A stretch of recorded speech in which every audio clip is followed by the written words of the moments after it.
Hi, and welcome to the Empowered Woman, a series conceptualized and presented by the Multiples Private Equity. Focused on profits with purpose under its multiple shift initiative, the company lays emphasis on equity, environment, and empowerment. And through Empowered Women Series, the company aims to bring spotlight on gender equity and the implications that it can bring to the table and to organizations if gender equity is truly recognized and practiced. Under the initiative, we will be talking to a lot of accomplished women from multiple portfolio companies. So time for some introductions now. I'm your host, Mitu Samar, founder and CEO of Eminent Strategy Consulting, and a director on boards of Times Internet and Aegon Life. I'm very happy to bring these episodes to you on behalf of Multiples. Today, we are joined by a very successful woman, Anila Ahuja, the co-founder and market head, North and East, Sanctum Wealth. Anila brings with her a very vast experience of about 25 years in financial services industry and wealth management space in particular. She has worked with companies like RBS Group, Standard Chartered Bank, Mashreq Bank, and so on. And in fact, she is an alumnus of Lady Shri Ram College and Jamnalal Bajaj. Welcome to the episode, Anila. Thank you so much, Mitu. Pleasure to be here. There's so much to talk about and learn from you because I was just reading up a lot about you before the session.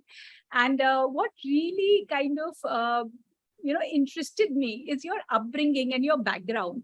So you come from a small town and that too from a family of girls. That's right. And we are all talking about, empowered women. So help me understand a little about this whole background. And did you ever feel stereotyped or limited because of this background? That's a very good question, Mitu. And today I am who I am because of my background. So you're right, we're two sisters. And as we were growing up, the only one thing that we knew that we are all we need. So to answer your question, I've never felt limited or stereotyped. Education for us, good education was a big thing. So whether it meant sort of stepping away from the small town, coming to Delhi, going to LSR, post that, going to Mumbai for my higher education in a class of 120, there were 110 men and 10 girls. Women wouldn't step out to do their MBAs those days. But over a period of time, even when one was competing, and not in the wrong sense, but when you were competing, it's only in hindsight that I would realize, academically, I was top of my class and there were many guys who one has left behind. Even sport, because we were taught to be limitless in many ways while we were growing up, I always just had the confidence to go out and compete, even in sport where physically boys tend to have an advantage, because I never felt any less or lesser of a human being or, limited or stereotyped. That has really helped my journey over the years. So it is so inherent to who I am that even today in a business where, let's say 90% of the clients tend to be men, or I end up sitting in boardrooms where there are mostly men, it's only in hindsight that I realized, there wasn't a woman in there, So it's just, I've felt like an equal always. And you're right, my upbringing has a lot to do with it. And that's really interesting because, a lot of times, some of us used, pick it up as our limiting factor rather than using it like something which is a part of us and taking it in stride and moving on with it. That's right. Having come from another small town, I completely relate and connect to what you're saying. Perfect. Similar experience all through that it's all in our mind. That's correct. That's entirely correct. So, in fact, what really, while doing my research, got kind of highlighted to my notice is we all talk about women in financial services and their roles and so on. And at Sanctum, 50% of the leadership team is women, like 4 out of 10 leaders are women. Absolutely. And that was something very unique is what I felt.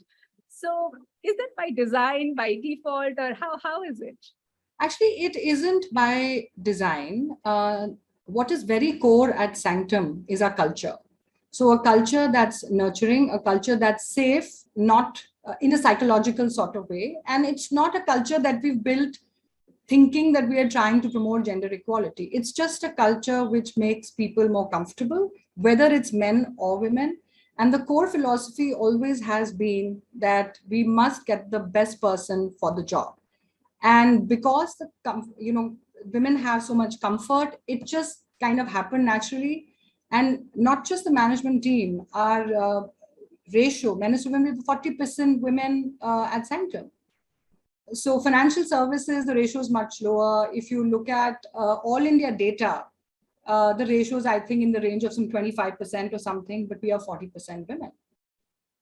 And in fact, recently we participated in a prominent survey, and Sanctum has been rated as the top 50 places for women to work. So it's not by design, because we didn't think there was anything to fix. Gender inequality has never been a thing for us. The good thing is we understand the context of women, and we understand that they could need more support in many ways, which could be obviously because they're natural caregivers to the family.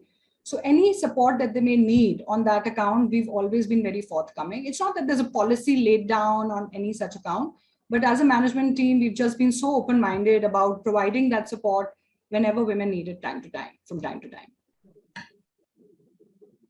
And I think that is very important, because even at multiples, that's the kind of culture that the whole organization is also trying to drive, and also in its portfolio companies, that gender equity is something that is a part of a culture more than the policy, and that's very right. important. Absolutely, and that's why multiples and us are together on this journey. One of the reasons. In fact, I was hearing you in one of your responses, you mentioned that most of the clients that you interact with are men. Yeah. And since Sanctum is in the wealth management space, it's quite disappointing, isn't it? As the two women are talking, that why aren't women participating in such discussion more often? And not that they aren't HNIs or they have lack of wealth. So why do you think such a trend, or do you really observe a shift in the trend? So yes, that is a trend, and I do observe a shift as well. So as far as the trend is concerned, most women do not want to participate in decision making when it comes to money management. Perhaps, and in fact, we had done a short survey with some of our clients, wives, daughters-in-law, to just understand why is it that they're not involved in decision making. So a lot of them felt that it's a very esoteric subject, finance. It's probably a little difficult to understand. I think it's best left to the men. And that's also because over the years, most of us, if you observe our own families, there has been a little bit of a stereotype around who does what. So men would generally take care of the finances. And perhaps even if women have been encouraged to do it, but at a subliminal level, they just probably feel that this is not for me. True. So they do not end up participating. There are quite a few forward-looking clients as well who would tell us that, look, I'm going to check with my wife. I want her to be part of the meeting. Sure enough, if the meeting is going to be for an hour and a half, the spouse would arrive and leave within 15 minutes. So it's not a subject that comes to them naturally in general. But do I see this trend changing? I certainly do. Especially if they're women who've made the money themselves, then you will find them very, very forthcoming. They want to understand finances a lot better. And I've also realized that most women who are starting to manage their own money now, they also tend to be quite curious. So they end up asking lots more questions. And they're also a little embarrassed about it a lot of times. And they say, well, we're asking too many questions. And I tell them, look, I want you to take very, very educated decisions. So no question's a bad question. Ask as many as you can. So in fact, a few years ago, we had also done this program with a partner where we encourage clients to sort of, somehow get their wives and daughters-in-law to come and participate. And so we gave them a little bit of a sense of if they had to big picture be a general manager while managing their investments and money, what are the tools? What are the myths? What is it that they need to understand better so they can make some sense of it? So that program went quite well, actually. And, our endeavor always is to try and encourage more and more women to sort of come in and be part of the decision making. And with one of our clients, very large corporate, they'd invited me to speak to all their on Women's Day to come and speak to the women employees. And again, I just did like a dipstick with all of them. They were all working at the company, and yet their husbands were managing their money. So the whole idea was to sort of encourage them. And I've told them, I gave them a few tips, and I said, well, I'm going to come back after 3 months and just to see how far along the journey you are. So that's due. The next session is now in a few months. Let's see. So because I actually checked with them, they said, no, we haven't seen much progress because Women's Day was back in March. But hopefully I'll go back soon enough and check on what's going on over there. No, I'm quite certain that slowly and steadily the curiosity is increasing. But yeah, we have some distance to cover. That's and in right. fact, talking about curiosity, I was reading a lot about you before the conversation, like I mentioned earlier on also. And I read this line that you have said, and I quite liked it, which says that always be learning. Even the experts will tell you that more you know, the more there is a need to learn. Yeah. This is so beautifully put, and this is so true as well. So how do what is your take? And in fact, I would request you to also talk about, how learning and continuous learning help women and generally all professionals as a whole That's right. evolve and grow. No. For me, that's at the heart of who I am.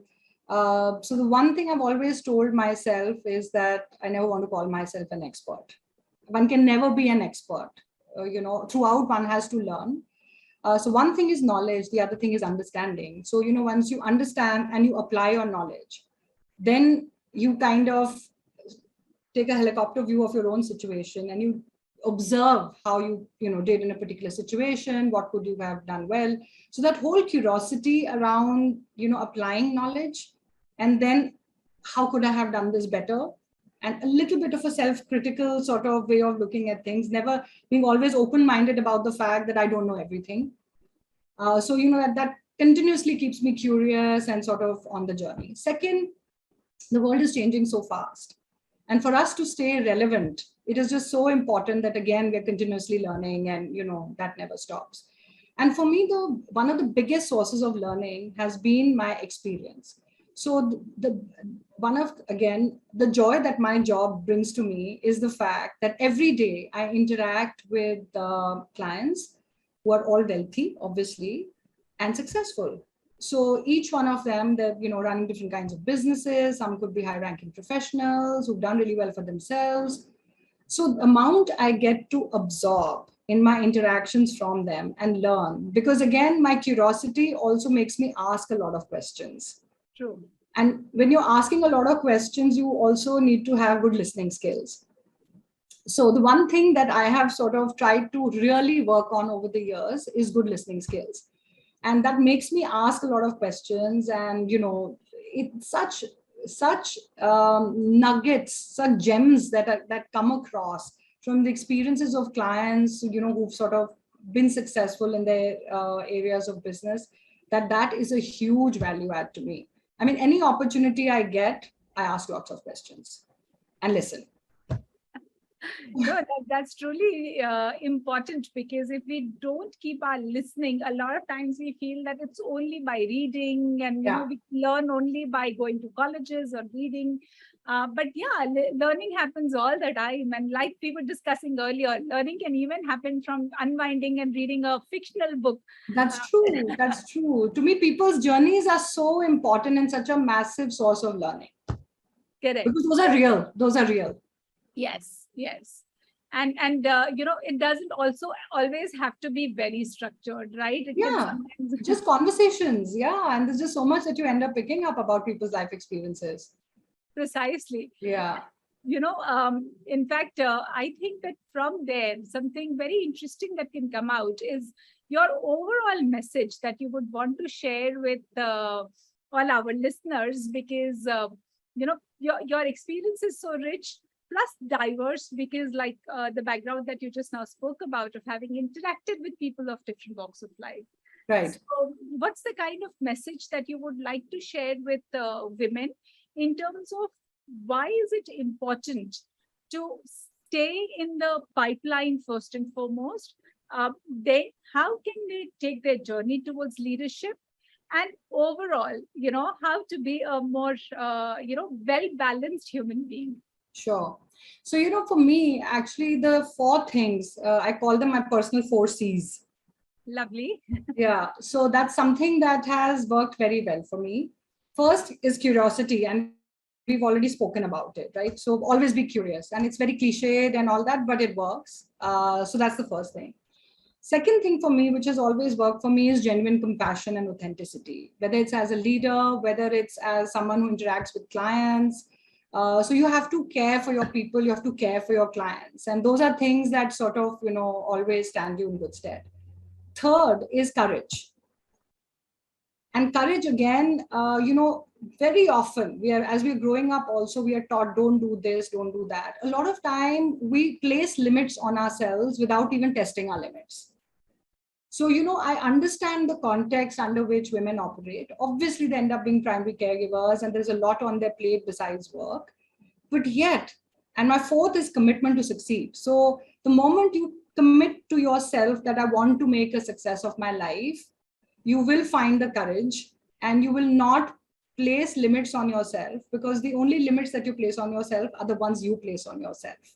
So a lot of it is in the mind. I totally understand the context, like I'm repeating myself over there, but yet the limits are all within us. So, that would be my key message, that, it's in the mind. And if you do commit to succeed, then you can do it. And I'm going to remember these four C's all my life, myself too, because this is so simply put and so important. And I'm quite certain that all our listeners also found this very, very interesting. I hope so. I hope I've been able to help in some way. Certainly. In fact, like we were discussing earlier, these small little inspirational stories need to come out, Anila. Yeah. And I'm quite certain this is going to really help some of the women who in their own spaces are finding certain aspects limiting, and the reminder that limitation is only in their own minds, and they are actually limitless. That's right.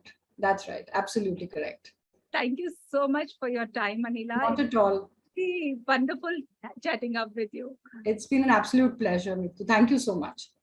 And on behalf of Multiples, I also thank all the listeners, and keep watching this space. There is so much more coming along. Thank you so much. Thank you.